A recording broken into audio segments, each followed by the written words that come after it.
Here's a step-by-step guide on how to redeem your Fliff cash and withdraw your winnings.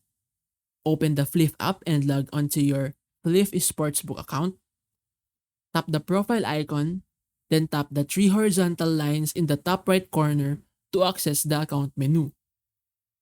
In the account menu, tap on the Redeem Fliff Cash option from the list. You'll now need to select your preferred method for redeeming Fliff Cash. Your options are Instant Bank Transfer, Skrill, and Standard Bank Transfer. Link your bank account or Skrill wallet to the app, then enter the amount of Fliff Cash you wish to redeem. Tap Submit to confirm the transaction. Fliff will review your request within 1 to 3 business days, and your funds will be delivered shortly after approval.